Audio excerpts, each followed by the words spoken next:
Hello and welcome back to Catching Up with Fi, another midweek Wednesday episode. We love sharing these shows that we do with others because there's different twists on life and different things that we talk about. We hope you enjoy them as much as we do. Right, Jackie? Yeah, Bill. And you know what? This was a fun one. We got someone, her name is Resa E Lewiss, MD, the Visible Voices podcast. And she asked us some very interesting questions that we don't often get. And she is a medical doctor. So she's sort of, in your field there. And she approaches it a little bit differently. But she reached out to me and I'm like, hey, you're an ER physician. You got to know Bill. So fast forward, she got us both on the show. We had a wonderful conversation, and we just thought it would be worth sharing it with our audience. Yeah, she's also an author. She's had a bit of a job transition from an emergency medicine physician like me to an author. And she wrote this book, Micro Skills, Small Actions, Big Impact. This is like the Japanese philosophy of Kaizen. And this is like what Brad Barrett talks about, the 1% better.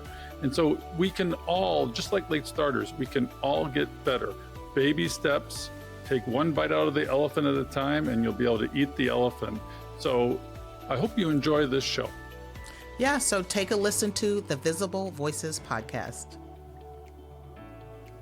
Welcome to Catching Up to Fi, a podcast on mindset, money, and life for late starters of any age on their journey to financial independence. I'm Bill, and I'm a late starter. I'm Jackie, and I'm also a late starter, and we're your host. We're here to help you on your journey to financial independence, no matter where you're starting. We're going to talk to experts, other late starters, and explore topics related to our mission. Join us as we catch up to Fi together. Hey, Jackie, guess what? It's Plutus Awards season, but our audience won't know what the Plutus Awards are. What are they? Yay, woohoo! We are excited that we are in the running for several different categories for the Plutus Awards. And the Plutus Awards basically is given important recognition to independent content creators in the financial space. It's been around for 10 plus years at least, right? I can't exactly remember how long, but anytime I saw that a content creator won a Plutus Award, that was a big deal. And it demonstrated that they were great in what they were doing in terms of the financial space as an independent creator. Yeah, I mean, this would mean the world to us if you would consider going on to the website plutus.awardsplatform.com. That's plutus.awardsplatform, one word, .com. We're up for about 7 categories, Jackie, and one we're really proud of is the best new personal finance content creator audio. Now, we started 2 years ago. We've had over 1 million downloads, but we're still allowed, because of a miss last year, to be up for this new content creator award. It would mean the world to us if you would consider voting in this category. Yeah. And like you said, even though it's been 2 years, we're still considered new. We've got podcasts that's been out there for 10 plus years and they've gotten really good at it. So we're proud to be still considered being in the best new personal finance content. Now, also, we've got several other categories, and one of those is Content Creator of the Year audio. So this is another great one that we believe we're deserving of it. And if you think that we deserve that and you want to do a little give back, we would love it if you would nominate us for that category as well. Yeah, and there's People Choice Awards as well, and we're up for the one for audio. Yeah, and then we've got the Plutus Storyteller Award. Bill, we have some great storytelling on this show that are from the voice of late starters. And then you and I have shared our own story, as well as Becky. So the Storyteller Award definitely spoke to me. So I wanted to make sure, I was so glad to have us on the list for that as well. Yeah, I mean, your stories are a pivotal part of the show. We late starters are here together to learn from each other, and your stories are critical to get out there to the financial independence community. Another category that we're up for is Best Traditional Retirement Content. We do give hardcore information. It isn't all softcore. We are also hardcore. Yeah, not only that, Bill, but a lot of us that are getting a late start maybe a little bit older, where we are planning for traditional retirement. We all want to reach financial independence, but when it comes to the retirement piece, perhaps we are in those traditional retirement ages. So we talk about things like Social Security. We've had something about Medicare. We've had a lot of CFPs and other financial professionals that are talking about even the traditional part of it. So this was a great category to be a part of as well. Another one is one that's close to my heart, is best personal finance content for women. Our audience is 70+% women, and we have a lot of shows dedicated to that. We just recently had Carrie Carbonaro. I did a Women in Taxes webinar that I cross-pollinated to our platform, but speaking to women is a big part of our show and what we like to bring in. Yeah, and lastly in these categories, we're up for best personal finance content for underserved communities. We feel that the late starters are an underserved community. We are probably the only voice in the podcast world out there speaking to you, the catching up to fires, the late starters. This is a new thing for us, and we hope that you feel that you're being served. Yeah, and if you think that, please support us in this way. We don't ask for much, and we certainly appreciate you tuning in every single Sunday and occasionally on Wednesdays. And if you think it's worthy of other people finding the show, please take the time to do it. I think there's a quick little registration, but you can get through it in 5 minutes. So if we could have 5 minutes of your time to do that, we would be so grateful. And you know, Bill, I also have the book Fire for Dummies and a little bit of my own platform. So I'm in the running as well for a few things, not competing with Catching Up to Fi, but one of my favorite. So if you want to support me as well, I'm under the best new personal finance content creator written for Fire for Dummies. So I'm pretty happy about that. Yeah, also the best new personal finance book. And we all think that's the case. Fire for Dummies for life. Yeah, thanks a lot. And I've shared a lot of the content from the book on the show, of course, but also I'm in the running for best financial advisor content. I am a CFP professional, so I got into that category. And then there's something called the Plutus Resilience Award. And I'm not sure if this is a new category or not, but this definitely spoke to me. I've openly shared my story to, get it out there, and hopefully it impacts other people or inspires other people by sharing my mistakes and things like that and how I bounce back. So resilience is a very important term for me, term of endearment, really. And then the last one, Bill, is best financial independence retire early content for Fire for Dummies. I literally wrote the book on financial independence and retire early. So that's the last one that I'm in. So for both Catching Up to Fi and my book, we would love for you to take a minute and vote for these. Again, it's at plutus.awardsplatform.com. It has a quick little registration. You can be done in 5 minutes. Yeah, you'll see this link in our newsletter. You'll see it in our show notes.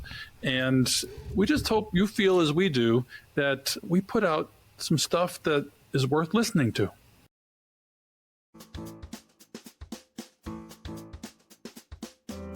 This is the Visible Voices podcast. I'm your host, Dr. Resa E. Lewiss. I'm here with Jackie Cummings Koski, aka Jackie, and Dr. Bill Yount. Bill, from the Catching Up to Fi podcast. Fi means financial independence. Jackie and Bill just celebrated their 1 millionth podcast download. Catching Up to Fi is the Mindset, Money, and Life podcast specifically for late starters of any age on the journey to financial independence. Jackie reached financial independence in her 40s after navigating poverty, divorce, and single motherhood. Bill is a 58-year-old emergency medicine physician who woke up to Fi at 50 after living paycheck to paycheck. Together, they represent what they call the silent majority, people who didn't start their financial journey in their 20s, but are determined to catch up. The cognitive dissonance between knowing you need financial security and believing it's possible versus impossible creates toxic stress that impacts everything from your sleep to your immune system. But here's what the financial industry doesn't want you to know. Starting your wealth building journey at 40, 50, or even 60 might actually give you surprising advantages. Jackie and Bill, welcome to the Visible Voices podcast. Thanks for having us. Oh my gosh. Love that introduction. The silent majority, the largely ignored group. You have over 150 episodes, 1 million downloads of the podcast. Say more about exactly the audience to whom you're speaking and this impetus of the silent majority. There's just no voice or community for the people that are late starters out there. And, I had been a DJ when I was in high school. And so I reinvented myself back I went back to the past and said, and my son encouraged me because I was like, I really don't have a voice. This is intimidating, getting a podcast up and started. I can't believe that it would actually go anywhere. And I started with Becky Heptig, who is a retired grandma. She was generous in giving us her time to address so many issues that she had, and starting at 50 with a zero net worth and retiring at 63 with $1.3 million. And it's an amazing story. And we wanted to get those stories out there to tell people you're not alone. You've got to overcome the shame, remorse, regret, and anger that you feel at yourself, which can be very destructive. And, embrace where you're at and start afresh. I went from being a spender to a saver, and that's a very hard journey. Jackie, the silent majority, what are your thoughts? Yeah, Risa, I thought it was a very good point when you were mentioning that your age may be more of a secret weapon than something that holds you back on this fight journey, because so many people, there's a lot of people in this space, and Bill was the one that actually did something about it. I knew for the longest that this financial independence, retire early community mainly were highlighting 30-year-olds that had it all figured out right after college. Well, we knew in our hearts, and from people that we have talked to, many, many people, that that's not the norm. Those are the anomalies that the media loves to spotlight. And so there's more people that didn't understand their finances when they were young, only started understanding them when they made mistakes. And then they wake up at 30, 40, 50 and realize, oh my gosh, I didn't know all of this stuff and I'm getting a late start. And we filled a huge gap because no one was talking to that demographic, and we hear it every day. I'd love each of you to commit to one word, just one word, that describes the stories that you hear in this silent majority community. I've heard shame. I've heard fear. Anything else? One word. Bill, one word. Jackie. I would say shock. Everybody has some kind of wealth shock, health shock, divorce shock. There's always some impetus. For me, it was turning 50, and I realized nobody's going to take care of me other than me. So shock is my word. And I think my word would be regret. People, when they wake up, they're thinking about the things they did wrong, what they should have done differently. And so that's probably the one word that really sticks in my mind. How would you say that trauma loss is a way to represent what got you to FI? Jackie, why don't you take it first, then Bill? Yeah, I think my biggest wake-up call was at the time of my divorce. Now, I had plenty of things before then. I grew up in poverty. My dad died when I was 18 before I graduated from high school. But at the time of my divorce, I finally started paying attention to the finances, or I was made to, because when I looked at the retirement accounts, because during the divorce, they were to be split up, and realized that I only had $20,000 in my retirement account. And I was in my mid-30s, so honestly, I don't know if that was bad or good. But my husband had $120,000. So that was the shock that Bill mentioned. That was regret that I was talking about. And I processed all that, and I promised myself that I never wanted to feel that financially ignorant again. And I use very blunt words like that because that's what it was. And that was the big turning point. The trauma was that money was dealt with as a trauma in my family. It scared me away from money for a very long time. My dad got audited a couple times on his taxes. I was like, oh, taxes. I can understand that. It causes trouble. It caused him a lot of stress. They didn't talk about money. And so I would look at that as trauma. They got divorced partly over money. And then the trauma too for me was my life was a delayed gratification life as a physician. I didn't have any kind of big income until my early 30s. And so there was a lot of catching up to spending that I had to do. And I got caught in that spend first, save last mentality because, there was the big cars, the big houses, there was the doctor life. I created my own trauma at that point because of ignorance. I didn't know what a net worth statement was. I didn't know to track my expenses. It was just, let's enjoy life in the moment, but let's, not meet our future self. So the trauma for me was I didn't reverse engineer my life and realize this is where I want to go. This is my destination. And what is the path? What is the plan to get there? I had no plan. You know, I wrote this book called Micro Skills, and the premise is that every overwhelming task, project, everything that we're sort of delaying because we just can't deal with it, we can break things down into small, intentional actions and behaviors. So right now, what would be one thing that you remember that you did, each of you, to start turning around this fear, this shame, this regret, this trauma? When I realized, at the time of my divorce that I didn't know anything about finances, there was a shared parent agreement. So every other weekend, my daughter's dad had her. So I had to ask myself that really tough question, like, what do I want to do now that I actually enjoy? And oddly enough, I was interested in the stock market. So I was talking to a friend on the phone, a work friend. She lived in Boston. I lived in Ohio. And we were talking about stocks. I had no idea what I was doing, right? But she liked stocks as well. And we would chat. And she finally said, there's a nonprofit organization called BetterInvesting. And they have clubs around the country, investment clubs. I'm sure they have one near you. And she said, you should Google it. So I Googled it. And there was one close to where I lived. I started going to those meetings, and it did more than just teach me about the stock market. Finally, I was around people that were way smarter than me about stocks and the market and investing. And I didn't have to talk about my divorce all the time, because at that time, right after it was done, it seems like every single conversation began and ended with that. So that was my retreat, to focus on something that I knew would be positive and would feed a curiosity that I had and that would make me better. And that opened up my whole world. That was the beginning for me. Bill, just one thing. What was just one thing? I would agree with that. And I took back my money.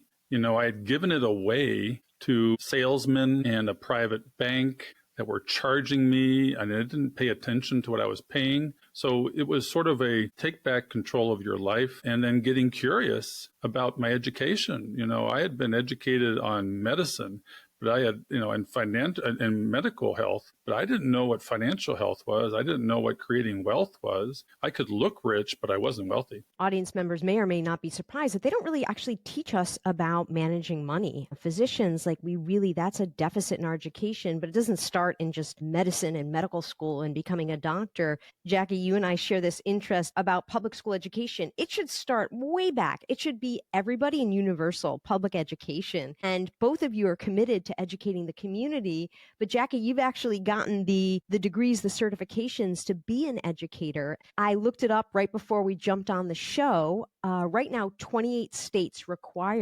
are in the process of requiring public high school to offer a personal finance course. 10 states have fully implemented the process, 18 are in progress, and Colorado is the most recent state. Jackie, can you share more with the audience about your education commitment? Yes, well, it gives me goosebumps to hear that many states, because a year ago, it wasn't even half, and now we're up to 28. And that was my early glimpse into what a difference learning about money made on your economic life. Like, I was on the free lunch program, struggled as a kid, and to know that learning about money moved me from being in poverty and all of those challenges into the middle class, to where I was actually able to retire early. Like, to me, that is huge, but I know I'm not the only one. There's so many smart people that are not exposed to education about their money, or maybe they have bad habits that they have watched at home, and they don't know what they don't know. So when you sort of equalize it, or attempt to equalize it, and put it in public school so that every student that is attending public school is getting some type of financial education. Now, is it the end all be all? No. But to have this requirement, to me, is a huge way to lift up, all Americans to get this information and to be able to start it when they're young. I'm in Ohio. Thank goodness Ohio requires it. That passed a few years ago. Bills in Tennessee. Tennessee requires it. It should be all 50 states. But as much as I can, I go to high schools and I talk about personal finance. I'm giving away $2 bills. I'm singing, I'm dancing, whatever it takes to get their attention, to learn just a little something about money. So I have that huge commitment, and Bill's along for the ride too. I mean, there's not many lessons you need to learn. It's really simple. The financial services industry makes it so complicated, it puts you off. There's an alphabet soup of choices, and it becomes overwhelming. So what do? You shut down, put your head in the sand like I did, and do nothing. You got to learn needs versus wants. You've got to learn to save first, spend last. You've got to learn to max out your retirement accounts or get to the point where you're maxing out your retirement accounts. I mean, honestly, that's about it. If somebody took you aside and told you these three things, you would be independent in 20 years. I really love that. I want to circle back to Bill. You're just one thing. You're talking about calling up the people that were taking money from you that didn't need to. That reminded me of the ability that we have to renegotiate things like our cable or some of our utilities. I recently called up my mobile phone carrier because the monthly went up. And I called them and I said, hi, what happened? And I said, are there any plans? I called them and they're like, well, are you a veteran? I said, no. They're like, are you over 55? I said, actually, yeah, I'm over 55. It's the first time I've seen something over 55 benefit me. And they're like, oh, next thing I knew, my monthly charge dropped $15 a month. And I was like, win-win. What's one thing they can do today to check to make sure they're cutting down on some of the unnecessary spending? Track your expenses. You got to know how much you're spending, and there's a lot of apps for that. I use Monarch Money, but there's a lot of apps for that. And if you watch where your money's going, you'll be amazed at all the things that you're paying that you're probably not using or underutilizing, as you said. And if you plug the holes in the bucket or the holes in the boat, you'll be amazed that you'll be hundreds of dollars a month that you could invest, as opposed to, as I say, let the money slip through your fingers and slip through the sieve of your life if you're not paying attention. And, just waking up and paying attention to where your money's going and realizing that, I'm buying lunch every day for $25 when I could pack my lunch and take it to work. I can renegotiate all my monthly expenses. I just recently, to resonate with you, renegotiated my cell phone bill because they had a healthcare professional discount that I didn't know about. And it was a significant discount, just like you got over 55. And I had to change my service and I don't have cable, but for internet, because I had one company that jumped up and doubled it, and I ended up having it from where I was before because I was just like, it made me mad. And I only knew about that because I was watching. Yeah, Bill has a really good point about the things that are automated. It's great when it comes to investing and us trying to save automation. But when we have subscriptions that we just automatically pay and we never pay attention to the price, that's a good place to start. For instance, most of us have our mortgage payments through escrow, and we never think about the cost of insurance because it's automatically taken out. That's worth reviewing. So things like that. But I will mention one of the big three that I found to be the most valuable. The big three is housing, transportation, and food. Let's take transportation. Now, a lot of people in the FI movement, they pride themselves with driving high mileage cars, older high mileage cars. I don't. Okay. So you don't need to subscribe to every little thing. I like to drive a luxury car. Bill kills me with it all the time. Fine. But one thing that I have decided to do is it doesn't have to be all or none. So there's always a compromise. So I don't want to pay $80,000 for a brand new Lexus. However, my rule of thumb is that I do like the Lexus brand. They last longer. I keep my car for a long time, usually 8 to 10 years, but also I don't buy it brand new. I usually get it. My sweet spot is 3 to 5 years old, where I can get it for about 50% of what it would cost brand new. And I keep it 8 to 10 years. Okay. So I have cut my costs quite a bit, but I'm still driving a luxury car that I actually enjoy. So there's always a compromise. It's not all or none. If you go just cutting and slashing everything and all the fun out of your life is gone, that's not going to stick. So I just find ways to make a compromise. It's graduation season, and guess what? There's a perfect gift for anyone taking the next big step. It's called Micro Skills, Small Actions, Big Impact, co-authored by Dr. Resa E. Lewiss. This book breaks down success into specific intentional behaviors that anyone can develop, whether you're a student entering the workforce or simply wanting to improve your daily interactions, and who wouldn't want to do that? These evidence-based techniques will transform how you communicate and present yourself. What makes this book so special is that it doesn't offer generic advice. It provides actionable resources that make a real difference in all aspects of your life. Available in hardcover, ebook, and audiobook formats wherever you get your books. And if you're looking to bring micro skills to your organization or student group, reach out to Dr. Lewis directly via LinkedIn or through her website. Remember, micro skills, your go-to graduation gift that keeps on giving throughout life's journey.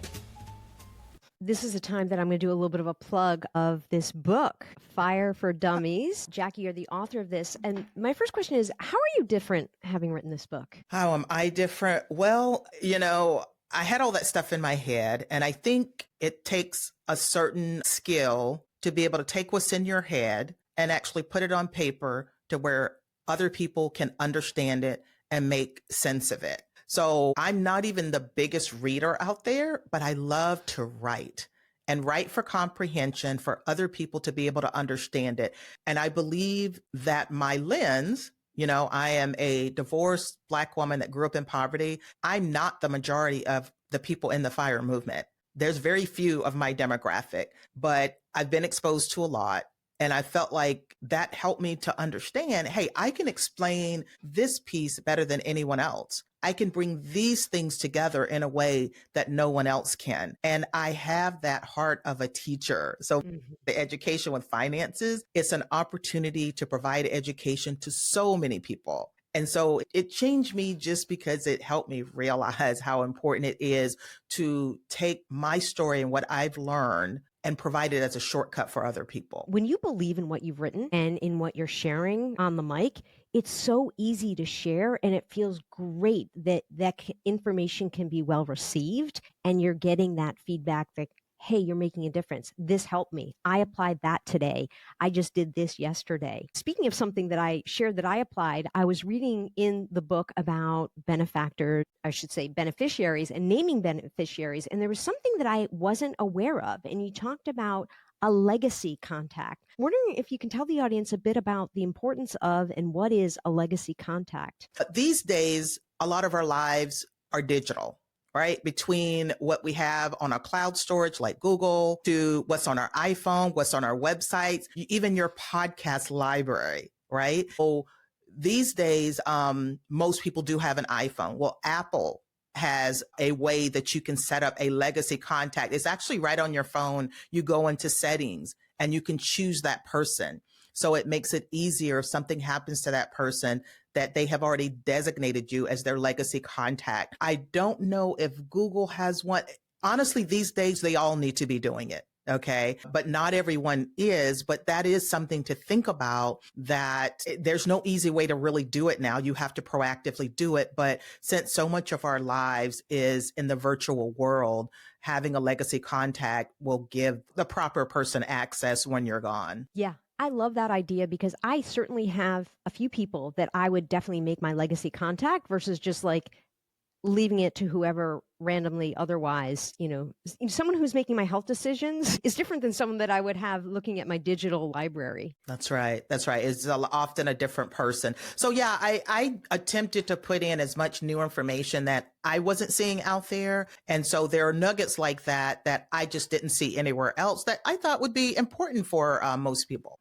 Bill, I'm wondering what you've seen in terms of changes in the community. What's been the delta with books, with the podcast, with you actually reaching this silent majority, this community, this lost generation? What's changed? Awareness, vision, thinking about your own health. Financial capital is not the only form of capital. I mean, we talk about health span versus lifespan. You see a lot of people living longer, but are they living healthy? Are their finances good enough to carry them to 95 or 100? Is their physical health good enough so that they can enjoy being a grandparent? And I see these active 80-year-olds, 90-year-olds. I mean, read Peter Attia and his book about living well and living with your health span longer so that you can enjoy your life. And taking care of your financial health is a springboard to these other forms of capital in living a full and long life.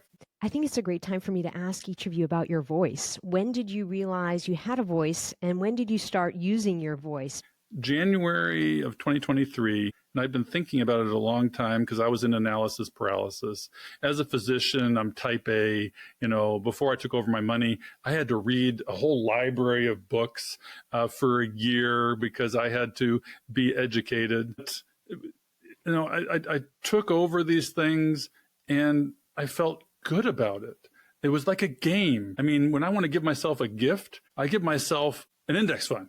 It really helps you realize that life is about relationships, spending money on memories. The stuff, there's hedonic adaptation where you may get the new car, it may smell great, but in the end, it's a thing that takes you from one place to the other. It's a utility.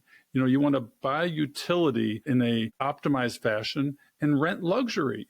We had a boat. Our boat was named YOLO. I mean, and that signified what our life was. We had a lot of good memories with our kids, but we overdid it. We built a house. We renovated a house to the nines. If we hadn't done that and we just bought just enough house, we get sold more house than we need, I'd be financially independent now. Yeah, and I think I gained my voice. I was still working my corporate job, and my daughter was about 14 years old, and I had been learning all of this financial literacy stuff. And as a parent, when we learn something, the first thing we want to do is share it with our kids or teach it to our kids. So when I was in undergrad, part of my program was journalism. I enjoyed writing. And I saw that it was fairly easy to write a book. You can do self-publishing and all that. And I'm like, I'd love to put all this stuff in a book. So I started when my daughter was 14 writing this book. It's a self-published book called Money Letters to My Daughter. And I'm like, how do I really get her to read it at this age? So I worked hard to make it fun and to increase the chances of her actually reading it. So every letter started with Dear Amber. I talked about issues or topics that were very simple and age appropriate. And I would always sign off with all these cute little naming schemes. Like when I talked about credit cards, I kind of called them crumb snatchers because they have all these fees and stuff. And I'm like, sincere love, mom, moms against crumb snatchers. I just tried to make it as fun as possible, which is kind of quirky now that I look back on it. But it gave me the voice. Once I got that book published, I wanted to give it to her for her graduation gift. So it was done when she was about 17. So it took me almost 3 years, way too long. But I was glad that I got it out into the atmosphere. My daughter helped me read it and write it without knowing it. So everybody's like, did she read the book? I'm like, well, while I was writing it, I would have her read each letter, tell me if it made sense. And right after that book was published, all of a sudden, I had a lot of schools reaching out, wanting me to come in and talk about the book, do a little class. And that started the whole idea that, hey, maybe I can teach other people about this, not just my own daughter. So that was my voice. Yeah. Well, the audience will not be surprised that you are both guests on the Visible Voices podcast. You are both certainly visible voices. If people want to follow you, read more, take up all this content, Jackie and Bill, what's the best place to keep in touch? Well, of course, we're going to say the podcast, Catching Up to Fi. It's just catchinguptofy.com. We release new episodes every Sundays and sometimes on Wednesdays if we have something to talk about. And my direct email is Jackie@catchinguptofy. Bill's is Bill@catchinguptofy. And of course, my book, Fire for Dummies, is available everywhere books are sold. It's been out about a year. I'm very happy with how it's done. So is my publisher, but it does walk you from A to Z about reaching financial independence, retire early if you want to. I did retire early, so I can speak to that as well. Well, we want folks to join our community. You can find it at Catching Up to Fi. We have a robust Facebook group where the dialogue occurs after the podcast. Questions get asked and answered. We have experts like Bill Bengen, who is the father of the 4% rule, if you've heard of it, in the group, who's active and will answer your questions. That's a great place to come out of your shell, take your head out of the sand, shed your shame, and realize that you're not alone. We love our audience. They're very engaged, very enthusiastic. It feeds our souls. It feeds our hearts. And we look forward to every week meeting a new guest that we can share with our audience. Thank you so much for joining me. Yeah, it's great to be here. Thanks, Risa. This was awesome. The Visible Voices podcast amplifies voices in the healthcare, equity, and current trend spaces. Our team includes Dr. Giuliano DePortu and me, Dr. Resa E. Lewiss. Find me at Resa E Lewiss MD on social media or visit the website, thevisiblevoicespodcast.com. Please give us a 5-star rating on Apple or wherever you listen to podcasts. Be sure to subscribe, watch, and listen on YouTube, and share the show with a friend, because together we're making healthcare more equitable, one visible voice at a time. This podcast is for education and entertainment purposes only. The views and opinions expressed by our hosts and guests are their own and do not necessarily reflect the opinions of their institutions. Information shared here should never substitute for clinical judgment or for medical advice.